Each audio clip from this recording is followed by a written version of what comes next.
This recording is in the public domain. Read by Bob Neufeld. A Christmas Carol by Charles Dickens. Stave 3. The second of the three spirits. Awakening in the middle of a prodigiously tough snore, and sitting up in bed to get his thoughts together, Scrooge had no occasion to be told that the bell was again upon the stroke of 1. He felt that he was restored to consciousness in the right nick of time for the especial purpose of holding a conference with the second messenger dispatched to him through Jacob Marley's intervention. But finding that he turned uncomfortably cold when he began to wonder which of his curtains this new spectre would draw back, he put them every one aside with his own hands, and lying down again established a sharp lookout all round the bed. For he wished to challenge the spirit on the moment of its appearance, and did not wish to be taken by surprise and made nervous.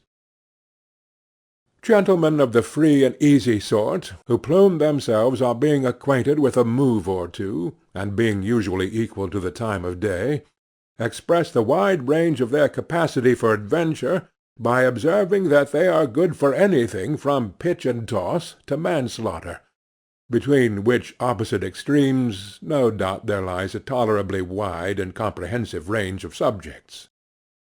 Without venturing for Scrooge quite as heartily as this, I don't mind calling on you to believe that he was ready for a good broad field of strange appearances, and that nothing between a baby and a rhinoceros would have astonished him very much. Now, being prepared for almost anything, he was not by any means prepared for nothing, and consequently, when the bell struck 1 and no shape appeared, he was taken with a violent fit of trembling. 5 minutes, 10 minutes, a quarter of an hour went by, yet nothing came. All this time he lay upon his bed, the very core and centre of a blaze of ruddy light, which streamed upon it when the clock proclaimed the hour, and which, being only light, was more alarming than a dozen ghosts, as he was powerless to make out what it meant or would be at, and was sometimes apprehensive that he might be at that very moment an interesting case of spontaneous combustion, without having the consolation of knowing it. At last, however, he began to think, as you and I would have thought at first, for it is always the person not in the predicament who knows what ought to have been done in it, and would unquestionably have done it too. At last, I say, he began to think that the source and secret of this ghostly light might be in the adjoining room, from whence, on further tracing it, it seemed to shine. This idea taking full possession of his mind, he got up softly, and shuffled in his slippers to the door. The moment Scrooge's hand was on the lock, a strange voice called him by his name and bade him enter. He obeyed. It was his own room, there was no doubt about that, but it had undergone a surprising transformation. The walls and ceiling were so hung with living green that it looked like a perfect grove, from every part of which bright gleaming berries glistened. The crisp leaves of holly, mistletoe, and ivy reflected back the light, as if so many little mirrors had been scattered there, and such a mighty blaze went roaring up the chimney as that dull petrification of a hearth had never known in Scrooge's time, or Marley's, or for many and many a winter season gone. Heaped up on the floor, to form a kind of throne, were turkeys, geese, game, poultry, brawn, great joints of meat, sucking pigs, long wreaths of sausages, mince pies, plum puddings, barrels of oysters, red-hot chestnuts, cherry-cheeked apples, juicy oranges, luscious pears, immense twelfth-cakes, and seething bowls of punch that made the chamber dim with their delicious steam. In easy state upon this couch there sat a jolly giant, glorious to see, who bore a glowing torch, in shape not unlike Plenty's horn, and held it up, high up, to shed its light on Scrooge, as he came peeping round the door. "Come in!" exclaimed the ghost. "Come in, and know me better, man." Scrooge entered timidly, and hung his head before this spirit. He was not the dogged Scrooge he had been, and though the spirit's eyes were clear and kind, he did not like to meet them. "I am the ghost of Christmas Present," said the spirit. "Look upon me." Scrooge reverently did so. It was clothed in one simple green robe, or mantle, bordered with white fur. This garment hung so loosely on the figure that its capacious breast was bare, as if disdaining to be warded or concealed by any artifice. Its feet, observable beneath the ample folds of the garment, were also bare, and on its head it wore no other covering than a holly wreath, set here and there with shining icicles. Its dark brown curls were long and free as its genial face, its sparkling eye, its open hand, its cheery voice, its unconstrained demeanour, and its joyful air. Girded round its middle was an antique scabbard, but no sword was in it, and the ancient sheath was eaten up with rust. "You have never seen the like of me before," exclaimed the spirit. "Never," Scrooge made answer to it. "Have never walked forth with the younger members of my family? Meaning, for I am very young, my elder brothers born in these later years?" pursued the phantom. "I don't think I have," said Scrooge. "I am afraid I have not. Have you had many brothers, spirit?" "More than 1,800, said the ghost. "Oh, a tremendous family to provide for," muttered Scrooge. The ghost of Christmas Present rose. "Spirit," said Scrooge submissively, "conduct me where you will. I went forth last night on compulsion, and I learnt a lesson which is working now. To-night, if you have aught to teach me, let me profit by it." "Touch my robe." Scrooge did as he was told, and held it fast. Holly, mistletoe, red berries, ivy, turkeys, geese, game, poultry, brawn, meat, pigs, sausages, oysters, pies, puddings, fruit, and punch, all vanished instantly. So did the room, the fire, the ruddy glow, the hour of night, and they stood in the city streets on Christmas morning, where, for the weather was severe, the people made a rough but brisk and not unpleasant kind of music in scraping the snow from the pavement in front of their dwellings, and from the tops of their houses, whence it was mad delight to the boys to see it come plumping down into the road below, and splitting into artificial little snowstorms. The house-fronts looked black enough, and the windows blacker, contrasting with the smooth white sheet of snow upon the roofs, and with the dirtier snow upon the ground, which last deposit had been ploughed up in deep furrows by the heavy wheels of carts and wagons, furrows that crossed and recrossed each other hundreds of times, where the great streets branched off and made intricate channels, hard to trace in the thick yellow and icy water.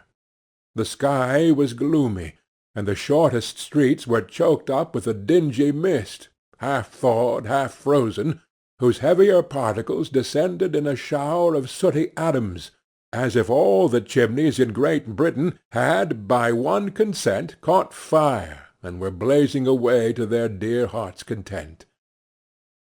There was nothing very cheerful in the climate or the town, and yet there was an air of cheerfulness abroad that the clearest summer air and the brightest summer sun might have endeavoured to diffuse in vain.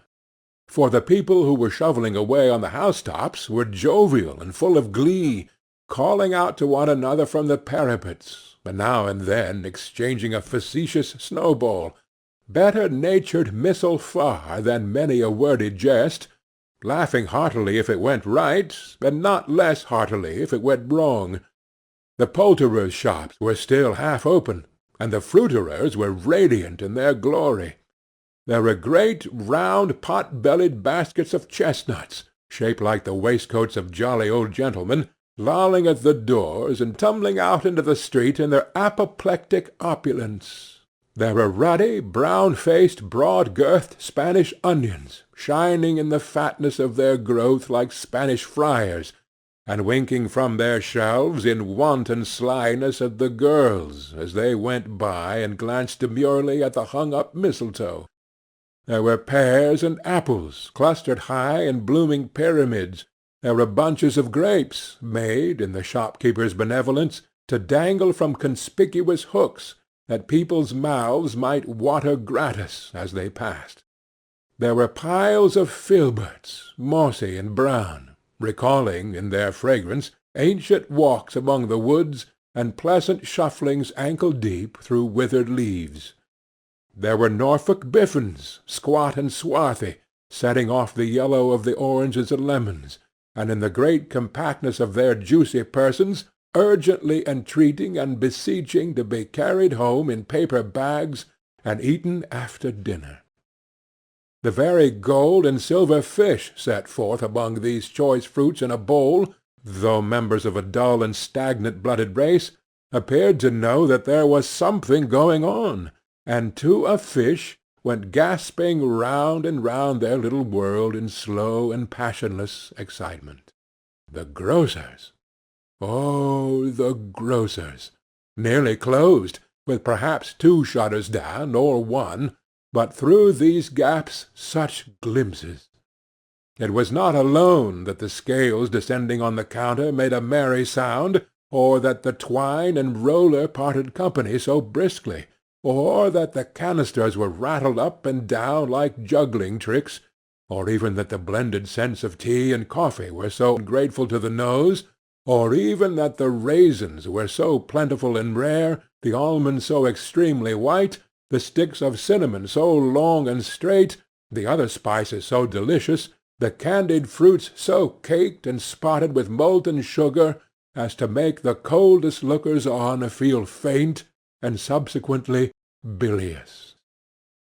Nor was it that the figs were moist and pulpy, or that the French plums blushed in modest tartness from their highly decorated boxes, or that everything was good to eat and in its Christmas dress. But the customers were all so hurried and so eager in their hopeful promise of the day, that they tumbled up against each other at the door, crashing their wicker baskets wildly, and left their purchases upon the counter, and came running back to fetch them, and committed hundreds of like mistakes in the best humour possible, while the grocer and his people were so frank and fresh that the polished hearts with which they fastened their aprons behind might have been their own, worn outside for general inspection, and for Christmas daws to peck at, if they chose. But soon the steeples called good people all to church and chapel, and away they came, flocking through the streets in their best clothes and with their gayest faces, and at the same time there emerged from scores of by-streets, lanes, and nameless turnings innumerable people, carrying their dinners to the bakers' shops. The sight of these poor revellers appeared to interest the spirit very much, for he stood with Scrooge beside him in a baker's doorway, and taking off the covers as their bearers passed, sprinkled incense on their dinners from his torch. And it was a very uncommon kind of torch, for once or twice, when there were angry words between some dinner-carriers who had jostled each other, he shed a few drops of water on them from it, and their good humour was restored directly. For they said it was a shame to quarrel upon Christmas Day, and so it was. God love it, so it was. In time the bells ceased, and the bakers were shut up, and yet there was a genial shadowing forth of all these dinners, and the progress of their cooking, in the thawed blotch of wet above each baker's oven, where the pavement smoked as if its stones were cooking too. "Is there a peculiar flavour in what you sprinkle from your torch?" asked Scrooge. "There is. My own." "Would it apply to any kind of dinner on this day?" asked Scrooge. "To any kindly given. To a poor one most." "Why to a poor one most?" asked Scrooge. "Because it needs it most." "Spirit," said Scrooge, after a moment's thought, "I wonder you, of all the beings in the many worlds about us, should desire to cramp these people's opportunities of innocent enjoyment." "I?" cried the spirit. "You would deprive them of their means of dining every 7th day, often the only day on which they can be said to dine at all," said Scrooge. "Wouldn't you?" "I?" cried the spirit. "You seek to close these places on the 7th day," said Scrooge, "and it comes to the same thing." "I seek!" exclaimed the spirit. "Forgive me if I am wrong. It has been done in your name, or at least in that of your family," said Scrooge.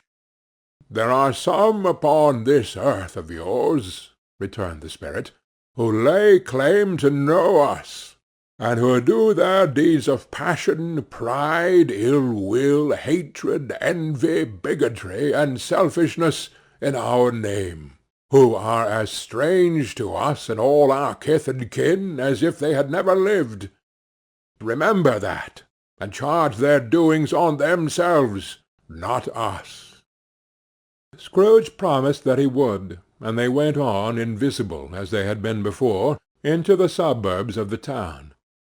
It was a remarkable quality of the ghost, which Scrooge had observed at the baker's, that notwithstanding his gigantic size, he could accommodate himself to any place with ease, and that he stood beneath a low roof quite as gracefully, and like a supernatural creature, as it was possible he could have done in any lofty hall. And perhaps it was the pleasure the good spirit had in showing off this power of his, or else it was his own kind, generous-hearted nature, and his sympathy with all poor men, that led him straight to Scrooge's clerk's, for there he went, and took Scrooge with him, holding to his robe. And on the threshold of the door the spirit smiled, and stopped to bless Bob Cratchit's dwelling with the sprinkling of his torch. Think of that! Bob had 15 bob a week himself. He pocketed on Saturdays but 15 copies of his Christian name, and yet the ghost of Christmas present blessed his 4-roomed house. Then up rose Mrs. Cratchit, Cratchit's wife, dressed out but poorly in a twice-turned gown, but brave in ribbons, which are cheap and make a goodly show for 6pence, and she laid the cloth, assisted by Belinda Cratchit, second of her daughters, also brave in ribbons, while Master Peter Cratchit plunged a fork into the saucepan of potatoes, and getting the corners of his monstrous shirt-collar, Bob's private property conferred upon his son and heir in honour of the day, into his mouth, rejoiced to find himself so gallantly attired, and yearned to show his linen in the fashionable parks. And now 2 smaller Cratchits, boy and girl, came tearing in, screaming that outside the baker's they had smelt the goose, and known it for their own, and basking in luxurious thoughts of sage and onion, these young Cratchits danced about the table, and exalted Master Peter Cratchit to the skies, while he, not proud, although his collars nearly choked him, blew the fire until the slow potatoes, bubbling up, knocked loudly at the saucepan lid to be let out and peeled. "What has ever got your precious father, then?" said Mrs. Cratchit. "And your brother, Tiny Tim? And Martha warn't as late last Christmas Day by half an hour." "Here's Martha, mother," said a girl, appearing as she spoke. "Here's Martha, mother," cried the 2 young Cratchits. "Hurrah! There's such a goose, Martha!" "My bless your heart alive, my dear, how late you are!" said Mrs. Cratchit, kissing her a dozen times, and taking off her shawl and bonnet for her with officious zeal. "We'd a deal of work to finish up last night," replied the girl, "and had to clear away this morning, mother." "Well, never mind, so long as you are come," said Mrs. Cratchit. "Sit ye down before the fire, my dear, and have a warm, Lord bless ye." "No, no, there's father coming," cried the two young Cratchits, who were everywhere at once. "Hide, Martha, hide!" So Martha hid herself, and in came little Bob, the father, with at least 3 feet of comforter, exclusive of the fringe, hanging down before him, and his threadbare clothes darned up and brushed to look seasonable, and Tiny Tim upon his shoulder. Alas for Tiny Tim! He bore a little crutch, and had his limbs supported by an iron frame. "Why, where's our Martha?" cried Bob Cratchit, looking around. "Not coming," said Mrs. Cratchit. "Not coming?" said Bob, with a sudden declension in his high spirits, for he had been Tim's blood-horse all the way from church, and had come home rampant. "Not coming upon Christmas Day!" Martha didn't like to see him disappointed, if it were only in joke, so she came out prematurely from behind the closet door and ran into his arms, while the two young Cratchits hustled Tiny Tim and bore him off into the wash-house, that he might hear the pudding singing in the copper. "And how did little Tim behave?" said Mrs. Cratchit, when she had rallied Bob on his credulity, and Bob had hugged his daughter to his heart's content. "Oh, as good as gold," said Bob, "and better. Somehow he gets thoughtful, sitting by himself so much, and thinks the strangest things you ever heard. He told me, coming home, that he hoped the people saw him in the church, because he was a cripple, and it might be pleasant to them to remember on Christmas Day, 'Who made the lame beggars walk, and blind men see?'" Bob's voice was tremulous when he told them this, and trembled more when he said that Tiny Tim was growing strong and hearty. His active little crutch was heard upon the floor, and back came Tiny Tim before another word was spoken, escorted by his brother and sister to his stool before the fire, and while Bob, turning up his cuffs, as if, poor fellow, they were capable of being made more shabby, compounded some hot mixture in a jug with gin and lemons, and stirred it round and round, and put it on the hob to simmer. Master Peter and the two ubiquitous young Cratchits went to fetch the goose, with which they soon returned in high procession. Such a bustle ensued that you might have thought a goose the rarest of all birds, a feathered phenomenon, to which a black swan was a matter of course, and in truth it was something very like it in that house. Mrs. Cratchit made the gravy, ready beforehand in a little saucepan, hissing hot. Master Peter mashed the potatoes with incredible vigor. Miss Belinda sweetened up the apple-sauce. Martha dusted the hot plates. Bob took Tiny Tim beside him in a tiny corner at the table. The two young Cratchits set chairs for everybody, not forgetting themselves, and mounting guard upon their posts, crammed spoons into their mouths, lest they should shriek for goose before their time came to be helped. At last the dishes were set on, and grace was said. It was succeeded by a breathless pause, as Mrs. Cratchit, looking slowly all along the carving-knife, prepared to plunge it in the breast. But when she did, and when the long-expected gush of stuffing issued forth, one murmur of delight arose all round the board, and even Tiny Tim, excited by the two young Cratchits, beat on the table with the handle of his knife, and feebly cried, "Hurrah!"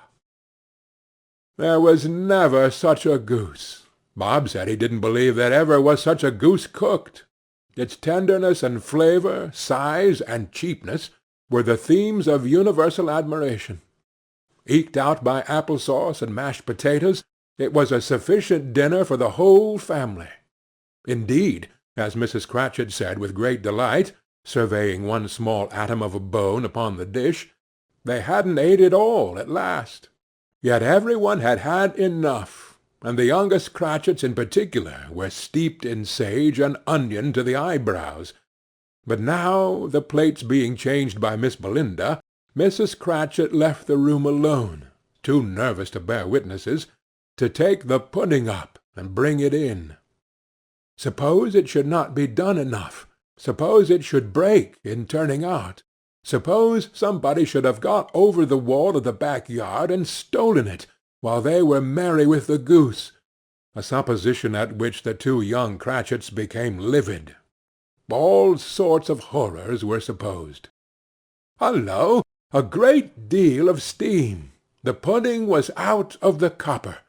A smell like a washing-day. That was the cloth. A smell like an eating-house and a pastry-cook's next door to each other, with a laundress's next door to that. That was the pudding. In half a minute Mrs. Cratchit entered, flushed but smiling proudly, with the pudding, like a speckled cannon-ball, so hard and firm, blazing in half a quartern of ignited brandy, and bedight with Christmas holly stuck into the top. Oh, a wonderful pudding! Bob Cratchit said, and calmly too, that he regarded it as the greatest success achieved by Mrs. Cratchit since their marriage. Mrs. Cratchit said that now the weight was off her mind, she would confess that she had her doubts about the quantity of flour. Everybody had something to say about it, but nobody said or thought it was at all a small pudding for a large family. It would have been flat heresy to do so. Any Cratchit would have blushed to hint at such a thing. At last the dinner was all done. The cloth was cleared, the hearth swept, and the fire made up. The compound in the jug being tasted, and considered perfect, apples and oranges were put upon the table, and a shovelful of chestnuts on the fire. Then all the Cratchit family drew round the hearth, in what Bob Cratchit called a circle, meaning half a one, and at Bob Cratchit's elbow stood the family display of glass, 2 tumblers, and a custard cup without a handle. These held the hot stuff from the jug, however, as well as golden goblets would have done, and Bob served it out with beaming looks, while the chestnuts on the fire sputtered and cracked noisily. Then Bob proposed. "A Merry Christmas to us all, my dears. God bless us," which all the family re-echoed. "God bless us, every one," said Tiny Tim, the last of all. He sat very close to his father's side upon his little stool. Bob held his withered little hand in his, as if he loved the child, and wished to keep him by his side, and dreaded that he might be taken from him. "Spirit," said Scrooge, with an interest he had never felt before, "tell me if Tiny Tim will live."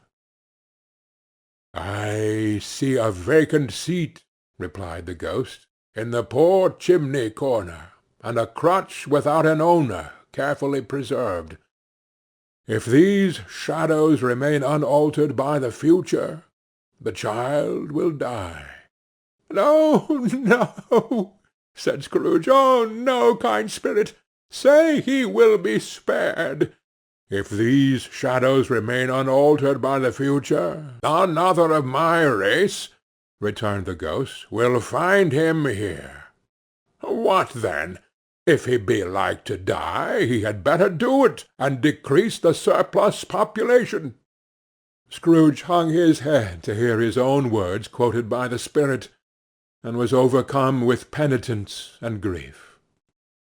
"Man," said the ghost, "if man you be in heart, not adamant, forbear that wicked cant until you have discovered what the surplus is, and where it is. Will you decide what men shall live, what men shall die? It may be that in the sight of heaven you are more worthless and less fit to live than millions like this poor man's child. O God! to hear the insect on the leaf pronouncing on the too much life among his hungry brothers in the dust. Scrooge bent before the ghost's rebuke, and trembling cast his eyes upon the ground. But he raised them speedily on hearing his own name. "Mr. Scrooge," said Bob. "I'll give you Mr. Scrooge, the founder of the feast." "The founder of the feast, indeed!" cried Mrs. Cratchit, reddening. "I wish I had him here. I'd give him a piece of my mind to feast upon, and I'd hope he'd have a good appetite for it." "My dear," said Bob, "the children! Christmas Day!" "It should be a Christmas Day, I am sure," said she, "on which one drinks the health of such an odious, stingy, hard, unfeeling man as Mr. Scrooge. You know he is, Robert. Nobody knows it better than you do, poor fellow." "My dear," was Bob's mild answer, "Christmas Day." "I'll drink his health for your sake, and the Day's," said Mrs. Cratchit, "not for his. Long life to him! A Merry Christmas and a Happy New Year! He'll be very merry and very happy, I have no doubt." The children drank the toast after her. It was the first of their proceedings which had no heartiness. Tiny Tim drank it last of all, but he didn't care twopence for it. Scrooge was the ogre of the family. The mention of his name cast a dark shadow on the party, which was not dispelled for full 5 minutes.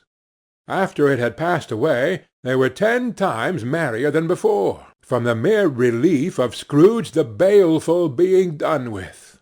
Bob Cratchit told them how he had a situation in his eye for Master Peter, which would bring in, if obtained, full 5 and 6pence weekly.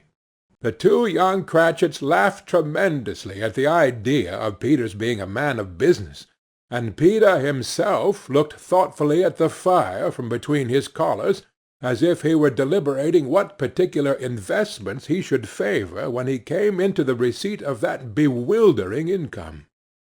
Martha, who was a poor apprentice at a milliner's, then told them what kind of work she had to do, and how many hours she worked at a stretch, and how she meant to lie abed to-morrow morning for a good long rest, to-morrow being a holiday she passed at home.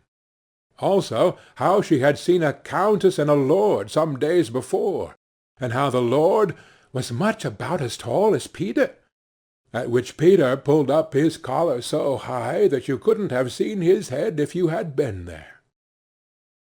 All this time the chestnuts and the jug went round and round, and by they had a song, about a lost child travelling in the snow, from Tiny Tim, who had a plaintive little voice, and sang it very well indeed. There was nothing of high mark in this. They were not a handsome family. They were not well dressed. Their shoes were far from waterproof. Their clothes were scanty, and Peter might have known, or very likely did, the inside of a pawnbroker's. But they were happy, grateful, pleased with one another, and contented with the time. And when they faded, and looked happier yet in the bright sprinklings of the spirit's torch at parting, Scrooge had his eye upon them, and especially on Tiny Tim, until the last. By this time it was getting dark, and snowing pretty heavily, and as Scrooge and the spirit went along the streets, the brightness of the roaring fires in kitchens, parlours, and all sorts of rooms was wonderful. Here the flickering of the blaze showed preparations for a cosy dinner, with hot plates baking through and through before the fire, and deep red curtains, ready to be drawn to shut out cold and darkness. There all the children of the house were running out into the snow to meet their married sisters, brothers, cousins, uncles, aunts, and be the first to greet them. Here, again, were shadows on the window-blind of guests assembling, and there a group of handsome girls, all hooded and fur-booted, and all chattering at once, tripped lightly off to some near neighbour's house, where, woe upon the single man who saw them enter, artful witches well they knew it, in a glow. But if you had judged from the numbers of people on their way to friendly gatherings, you might have thought that no one was at home to give them welcome when they got there, instead of every house expecting company and piling up its fires half chimney high. Blessings on it, how the ghost exulted! How it bared its breadth of breast, and opened its capacious palm, and floated on, outpouring with a generous hand its bright and harmless mirth on everything within its reach. The very lamplighter, who ran on before, dotting the dusky street with specks of light, and who was dressed to spend the evening somewhere, laughed out loudly as the spirit passed, though little kenned the lamplighter that he had any company but Christmas. And now, without a word of warning from the ghost, they stood upon a bleak and desert moor, where monstrous masses of rude stone were cast about as though it were the burial-place of giants, and water spread itself wheresoever it listed, or would have done so, but for the frost that held it prisoner, and nothing grew but moss and furze, and coarse rank grass. Down in the west the setting sun had left a streak of fiery red, which glared upon the desolation for an instant like a sullen eye, and frowning lower, lower, lower yet, was lost in the thick gloom of darkest night. "What place is this?" asked Scrooge. "A place where miners live, who labour in the bowels of the earth," returned the spirit. "But they know me. See!" A light shone from the window of a hut, and swiftly they advanced towards it. Passing through the wall of mud and stone, they found a cheerful company assembled round a glowing fire. An old man and woman, with their children and their children's children, and another generation beyond that, all decked out gaily in their holiday attire. The old man, in a voice that seldom rose above the howling of the wind upon the barren waste, was singing them a Christmas song. It had been a very old song when he was a boy, and from time to time they all joined in the chorus. So surely as they raised their voices, the old man got quite blithe and loud, and so surely as they stopped, his vigour sank again. The spirit did not tarry here, but bade Scrooge hold his robe, and passing on above the moor, sped whither? Not to see, to sea. To Scrooge's horror, looking back, he saw the last of the land, a frightful range of rocks, behind them, and his ears were deafened by the thundering of water, as it rolled and roared and raged among the dreadful caverns it had worn, and fiercely tried to undermine the earth. Built upon a dismal reef of sunken rocks, some league or so from shore, on which the waters chafed and dashed the wild year through, there stood a solitary lighthouse. Great heaps of seaweed clung to its base, and storm-birds, born of the wind, one might suppose, as seaweed of the water, rose and fell about it like the waves they skimmed. But even here, two men who watched the light had made a fire, that through the loophole in the thick stone wall shed out a ray of brightness on the awful sea. Joining their horny hands over the rough table at which they sat, they wished each other Merry Christmas in their can of grog. And one of them, the elder too, with his face all damaged and scarred with hard weather, as the figurehead of an old ship might be, struck up a sturdy song that was like a gale in itself. Again the ghost sped on, above the black and heaving sea, on, until, being far away, as he told Scrooge, from any shore, they lighted on a ship. They stood beside the helmsman at the wheel, the lookout in the bow, the officers who had the watch. Dark, ghostly figures in their several stations, but every man among them hummed a Christmas tune, or had a Christmas thought, or spoke below his breath to his companion of some bygone Christmas day, with homeward hopes belonging to it, and every man on board waking or sleeping, good or bad, had had a kinder word for another on that day than on any day in the year, and had shared to some extent in its festivities, and had remembered those he cared for at a distance, and had known that they delighted to remember him. It was a great surprise to Scrooge, while listening to the moaning of the wind, and thinking what a solemn thing it was to move on through the lonely darkness over an unknown abyss, whose depths were secrets as profound as death, it was a great surprise to Scrooge, while thus engaged, to hear a hearty laugh. It was a much greater surprise to Scrooge to recognize it as his own nephew's, and to find himself in a bright, dry, gleaming room, with the spirit standing smiling by his side, and looking at that same nephew with approving affability. "Ha, ha, ha, ha, ha!" laughed Scrooge's nephew. "Ha, ha, ha, ha, ha! If you should happen by any unlikely chance to know a man more blessed in a laugh than Scrooge's nephew, all I can say is I should like to know him too. Introduce him to me, and I'll cultivate his acquaintance. It is a fair, even-handed, noble adjustment of things, that while there is infection and disease and sorrow, there is nothing in the world so irresistibly contagious as laughter and good humour. When Scrooge's nephew laughed in his way, holding his sides, rolling his head, and twisting his face into the most extravagant contortions, Scrooge's niece, by marriage, laughed as heartily as he, and their assembled friends, being not a bit behindhand, roared out lustily, "Ha, ha, ha, ha! He said that Christmas was a humbug, as I live!" cried Scrooge's nephew. "He believed it, too." "More shame for him, Fred," said Scrooge's niece, indignantly. "Bless those women, they never do anything by halves. They are always in earnest." She was very pretty, exceedingly pretty, with a dimpled, surprised-looking, capital face, a ripe little mouth that seemed made to be kissed, as no doubt it was, all kinds of good little dots about her chin that melted into one another when she laughed, and the sunniest pair of eyes you ever saw in any little creature's head. Altogether she was what you would have called provoking, you know, but satisfactory too. Oh, perfectly satisfactory.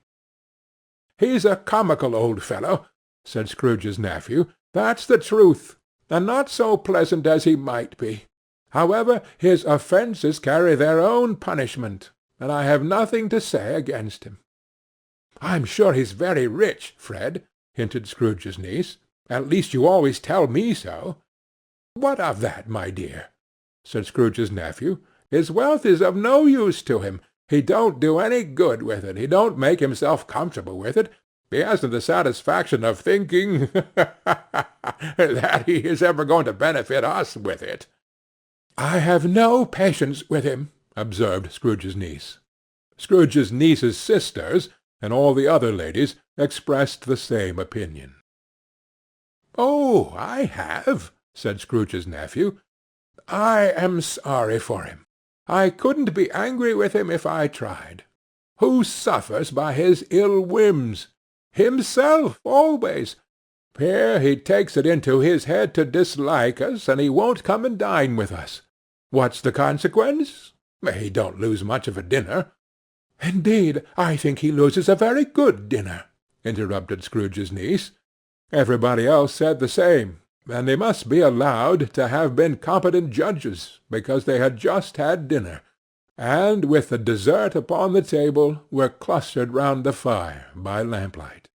"Well, I'm very glad to hear it," said Scrooge's nephew, "because I haven't great faith in these young housekeepers. What do you say, Topper?" Topper had clearly got his eye upon one of Scrooge's niece's sisters, for he answered that a bachelor was a wretched outcast, who had no right to express an opinion on the subject. Whereat Scrooge's niece's sister, the plump one with the lace tucker, not the one with the roses, blushed. "Do go on, Fred," said Scrooge's niece, clapping her hands. "He never finishes what he begins to say. He is such a ridiculous fellow." Scrooge's nephew revelled in another laugh, and as it was impossible to keep the infection off, though the plump sister tried hard to do it with aromatic vinegar, his example was unanimously followed. "I was only going to say," said Scrooge's nephew, "that the consequence of his taking a dislike to us, and not making merry with us, is, I think, that he loses some pleasant moments which could do him no harm. I am sure he loses pleasanter companions than he can find in his own thoughts, either in his mouldy old office or his dusty chambers. I mean to give him the same chance every year, whether he likes it or not, for I pity him. He may rail at Christmas till he dies, but he can't help thinking better of it, I defy him, if he finds me going there in good temper year after year, and saying, 'Uncle Scrooge, how are you?' If it only puts him in the vein to leave his poor clerk £50, that's something. And I think I shook him yesterday." It was their turn to laugh now at the notion of his shaking Scrooge, but being thoroughly good-natured, and not much caring what they laughed at, so that they laughed at any rate, he encouraged them in their merriment, and passed the bottle joyously. After tea they had some music, for they were a very musical family, and knew what they were about when they sang a glee or catch, I can assure you, especially Topper, who would growl away in the bass like a good one, and never swell the large veins in his forehead, or get red in the face over it. Scrooge's niece played well upon the harp, and played among other tunes a simple little air, a mere nothing, you might learn to whistle it in 2 minutes, which had been familiar to the child who fetched Scrooge from the boarding-school, as he had been reminded by the ghost of Christmas past. When this strain of music sounded, all the things that ghost had shown him came upon his mind. He softened more and more, and thought that if he could have listened to it often, years ago, he might have cultivated the kindnesses of life for his own happiness with his own hands, without resorting to the sexton's spade that buried Jacob Marley. But they didn't devote the whole evening to music. After a while they played at forfeits, for it is good to be children sometimes, and never better than Christmas, when its mighty founder was a child himself. Stop! There was first a game at blindman's buff. Of course there was. And I no more believe Topper was really blind than I believe he had eyes in his boots. My opinion is, that it was a done thing between him and Scrooge's nephew, and that the ghost of Christmas Present knew it. The way he went after that plump sister in the lace tucker was an outrage on the credulity of human nature.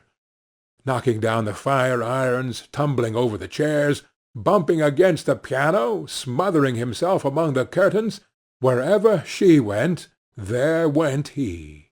He always knew where the plump sister was. He wouldn't catch anybody else.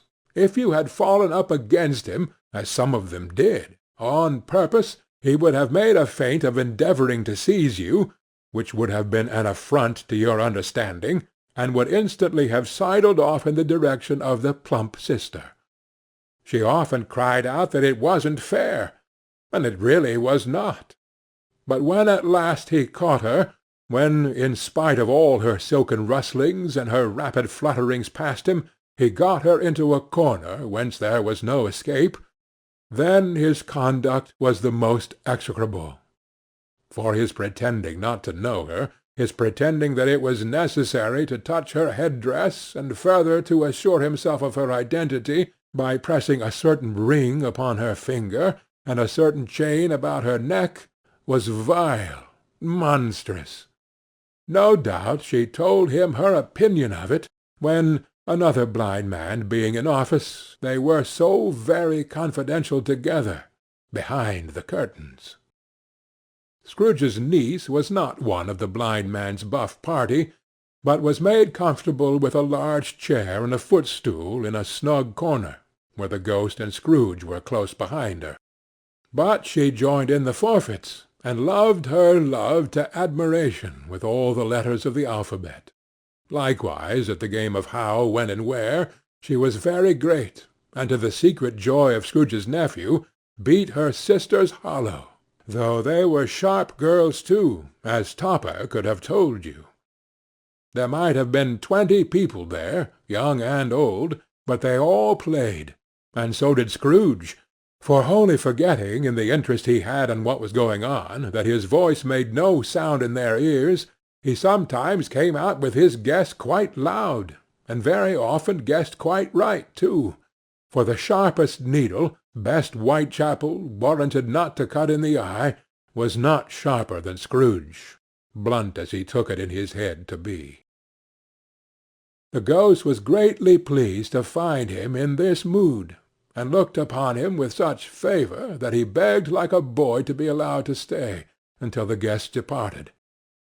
But this, the spirit said, could not be done. "Here is a new game," said Scrooge. "Oh, 1/2 hour, spirit, only one." It was a game called Yes and No, where Scrooge's nephew had to think of something, and the rest must find out what, he only answering to their questions yes or no, as the case was. The brisk fire of questioning to which he was exposed elicited from him that he was thinking of an animal, a live animal, rather a disagreeable animal, a savage animal, an animal that growled and grunted sometimes, and talked sometimes, and lived in London, and walked about the streets, and wasn't made a show of, and wasn't led by anybody, and didn't live in a menagerie, and was never killed in a market, and was not a horse, or an ass, or a cow, or a bull, or a tiger, or a dog, or a pig, or a cat, or a bear. At every fresh question that was put to him, this nephew burst into a fresh roar of laughter, and was so inexpressibly tickled that he was obliged to get up off the sofa and stamp. At last the plump sister, falling into a similar state, cried out, "Ah, I have found it! I know what it is, Fred, I know what it is." "What is it?" cried Fred. "It's your Uncle Scrooge!" Which it certainly was. Admiration was the universal sentiment, though some objected that the reply to "Is it a bear?" ought to have been "Yes," inasmuch as an answer in the negative was sufficient to have diverted their thoughts from Mr. Scrooge, supposing they had ever had any tendency that way. "He has given us plenty of merriment, I am sure," said Fred, "and it would be ungrateful not to drink his health. Here is a glass of mulled wine ready to our hand at the moment, and I say, Uncle Scrooge!" "Well, Uncle Scrooge!" they cried. "A Merry Christmas and a Happy New Year to the old man, whatever he is," said Scrooge's nephew. "He wouldn't take it from me, but may he have it nevertheless. Uncle Scrooge!" Uncle Scrooge had imperceptibly become so gay and light of heart that he would have pledged the unconscious company in return, and thanked them in an inaudible speech, if Ghost had given him time. But the whole scene passed off in the breath of the last word spoken by his nephew, and he and the spirit were again upon their travels. Much they saw, and far they went, and many homes they visited, but always with a happy end. The spirit stood beside sick beds, and they were cheerful, on foreign lands, and they were close at home, by struggling men, and they were patient in their greatest hope, by poverty, and it was rich. In almshouse, hospital, and jail, in misery's every refuge, where vain man in his little brief authority had not made fast the door and barred the spirit out, he left his blessing and taught Scrooge his precepts. It was a long night, if it were only a night, but Scrooge had his doubts of this, because the Christmas holidays appeared to be condensed into the space of time they passed together. It was strange, too, that while Scrooge remained unaltered in his outward form, the ghost grew older, clearly older. Scrooge had observed this change, but never spoke of it until they left the children's 12th night party, when, looking at the spirit as they stood together in an open place, he noticed that his hair was grey. "Are spirits' lives so short?" asked Scrooge. "My life upon this globe is very brief," replied the ghost. "It ends to-night." "To-night?" cried Scrooge. "To-night at midnight. Hark! The time is drawing near." The chimes were ringing the 11:75 at that moment. "Forgive me if I am not justified in what I ask," said Scrooge, looking intently at the spirit's robe, "but I see something strange, and not belonging to yourself, protruding from your skirts. Is it a foot or a claw?" "It might be a claw, for the flesh there is upon it," said the spirit's sorrowful reply. "Look here." From the foldings of its robe it brought 2 children, wretched, abject, frightful, hideous, miserable. They knelt down at his feet, and clung upon the outside of his garment. "Oh, man, look here! Look, look! Down here!" exclaimed the ghost. They were a boy and a girl, yellow, meagre, ragged, scowling, wolfish, but prostrate too in their humility. Where graceful youth should have filled their features out, and touched them with its freshest tints, a stale and shrivelled hand, like that of age, had pinched and twisted them, and pulled them into shreds. Where angels might have sat enthroned, devils lurked and glared out menacing. No change, no degradation, no perversion of humanity, in any grade, through all the mysteries of wonderful creation, has monsters half so horrible and dread. Scrooge started back, appalled. Having them shown to him in this way, he tried to say they were fine children, but the words choked themselves, rather than be parties to a lie of such enormous magnitude. "Spirit! Are they yours?" Scrooge could say no more. "They are man's," said the spirit, looking down upon them, "and they cling to me, appealing from their fathers. This boy is ignorance. This girl is want. Beware them both, and all of their degree, but most of all beware this boy, for on his brow I see that written which is doom, unless the writing be erased. Deny it!" cried the spirit, stretching out his hand towards the city. "Slander those who tell it ye. Admit it for your factious purposes, and make it worse, and bide the end." "Have you no refuge or resource?" cried Scrooge. "Are there no prisons?" said the spirit, turning on him for the last time with his own words. "Are there no workhouses?" The bell struck 12. Scrooge looked about him for the ghost, and saw it not. As the last stroke ceased to vibrate, he remembered the prediction of old Jacob Marley, and lifting up his eyes, beheld a solemn phantom, draped and hooded, coming, like a mist along the ground, towards him. End of Stave 3